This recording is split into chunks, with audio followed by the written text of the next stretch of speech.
عبداللہ بن کعب بن مالک کو ان کے باپ کعب بن مالک رضی اللہ تعالی عنہ نے خبر دی کہ انہوں نے عبداللہ بن حضرت رضی اللہ تعالی عنہ سے اپنے ایک قرض کے سلسلے میں رسول اللہ صلی اللہ علیہ وسلم کے دور میں مسجد نبوی کے اندر تقاضا کیا۔ دونوں کی آواز کچھ اونچی ہو گئی، یہاں تک کہ رسول اللہ صلی اللہ علیہ وسلم نے بھی اپنے حجرے سے سن لیا۔ آپ اٹھے اور حجرے پر پڑے ہوئے پردے کو ہٹایا۔ آپ نے کعب بن مالک کو آواز دی، اے کعب۔ کعب بولے، یا رسول اللہ صلی اللہ علیہ وسلم، حاضر ہوں۔ آپ نے اپنے ہاتھ کے اشارے سے بتایا کہ وہ اپنا آدھا قرض معاف کر دے۔ حضرت کعب نے عرض کی، یا رسول اللہ صلی اللہ علیہ وسلم، میں نے معاف کر دیا۔ آپ نے ابن ابی حضرت سے فرمایا، اچھا اب چل اٹھ، اس کا قرض ادا کر۔ صحیح بخاری حدیث نمبر 471۔ عبداللہ بن عمر رضی اللہ تعالی عنہ سے روایت ہے کہ ایک شخص نے نبی کریم صلی اللہ علیہ وسلم سے پوچھا، جبکہ اس وقت آپ منبر پر تھے، کہ رات کی نماز یعنی تہجد کس طرح پڑھنے کے لیے آپ فرماتے ہیں؟ آپ نے فرمایا کہ 2 رکعت کر کے پڑھے، اور جب صبح قریب ہونے لگے تو 1 رکعت پڑھ لے۔ یہ 1 رکعت اس ساری نماز کو طاق بنا دے گی۔ اور آپ فرمایا کرتے تھے کہ رات کی آخری نماز کو طاق رکھا کرو، کیونکہ نبی کریم صلی اللہ علیہ وسلم نے اس کا حکم دیا۔ صحیح بخاری حدیث نمبر 472۔ ایوب سختیانی نے ابن عمر سے روایت کی ہے کہ ایک شخص نبی کریم صلی اللہ علیہ وسلم کی خدمت میں حاضر ہوا۔ آپ صلی اللہ علیہ وسلم اس وقت خطبہ دے رہے تھے۔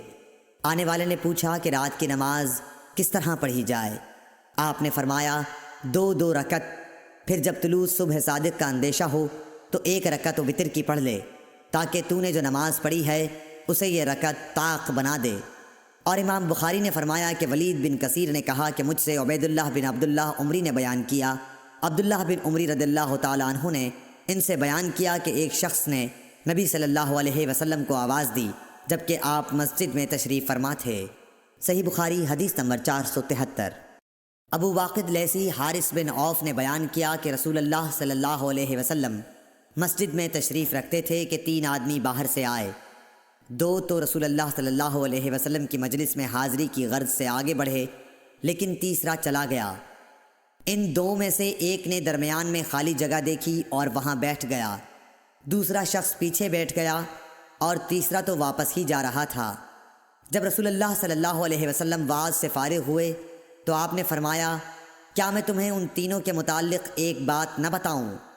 ایک شخص تو خدا کی طرف بڑھا اور خدا نے اسے جگہ دی، یعنی پہلا شخص رہا، دوسرا تو اس نے لوگوں میں گھسنے سے شرم کی، اللہ نے بھی اس سے شرم کی، تیسرے نے منہ پھیر لیا، اس لیے اللہ نے بھی اس کی طرف سے منہ پھیر لیا۔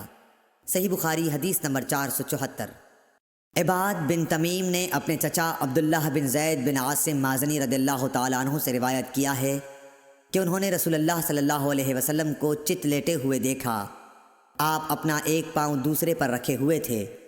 ابن شہاب ظاہری سے مروی ہے، وہ سعید بن مسیب سے روایت کرتے ہیں کہ عمر اور عثمان رضی اللہ تعالیٰ عنہ بھی اسی طرح لیٹتے تھے۔ صحیح بخاری حدیث نمبر 475۔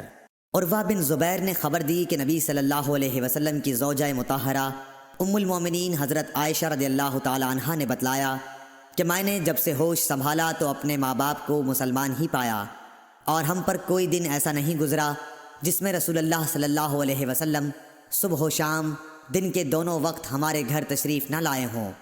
پھر ابو بکر رضی اللہ تعالی عنہ کی سمجھ میں ایک ترکیب آئی تو انہوں نے گھر کے سامنے ایک مسجد بنا لی، وہ اس میں نماز پڑھتے اور قرآن مجید کی تلاوت کرتے۔ مشرکین کی عورتیں اور ان کے بچے وہاں تعجب سے سنتے اور کھڑے ہو جاتے اور آپ کی طرف دیکھتے رہتے۔ حضرت ابو بکر رضی اللہ تعالی عنہ بڑے رونے والے آدمی تھے، جب قرآن کریم پڑھتے تو آنسوؤں پر قابو نہ رہتا۔ قریش کے مشرک سردار اس صورتحال سے گھبرا گئے۔ صحیح بخاری حدیث نمبر 476۔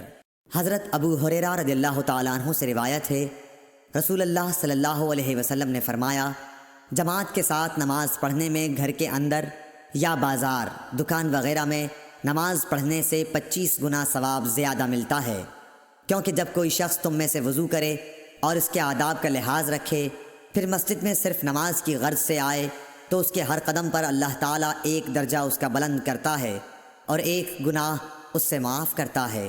اس طرح وہ مسجد کے اندر آئے گا، مسجد میں آنے کے بعد جب تک نماز کے انتظار میں رہے گا اسے نماز ہی کی حالت میں شمار کیا جائے گا، اور جب تک اس جگہ بیٹھا رہے جہاں اس نے نماز پڑھی ہے تو فرشتے اس کے لیے رحمت خداوندی کی دعائیں کرتے ہیں کہ اے اللہ اس کو بخش دے، اے اللہ اس پر رحم کر، جب تک کہ ریح خارج کر کے وہ فرشتوں کو تکلیف نہ دے۔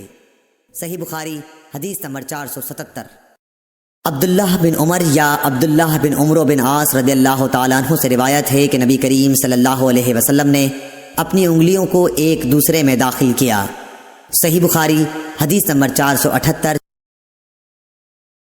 عبداللہ بن عمر یا عبداللہ بن عمرو بن عاص رضی اللہ تعالیٰ عنہ سے روایت ہے کہ نبی کریم صلی اللہ علیہ وسلم نے اپنی انگلیوں کو ایک دوسرے میں داخل کیا۔ صحیح بخاری حدیث نمبر 479۔ عبداللہ بن عمرو بن عاص رضی اللہ تعالیٰ عنہ سے روایت ہے کہ رسول اللہ صلی اللہ علیہ وسلم نے فرمایا کہ عبداللہ بن عمرو تمہارا کیا حال ہوگا جب تم برے لوگوں میں رہ جاؤ گے، اس طرح یعنی آپ نے ایک ہاتھ کی انگلیاں دوسرے ہاتھ میں کر کے دکھلائیں۔ صحیح بخاری حدیث نمبر 480۔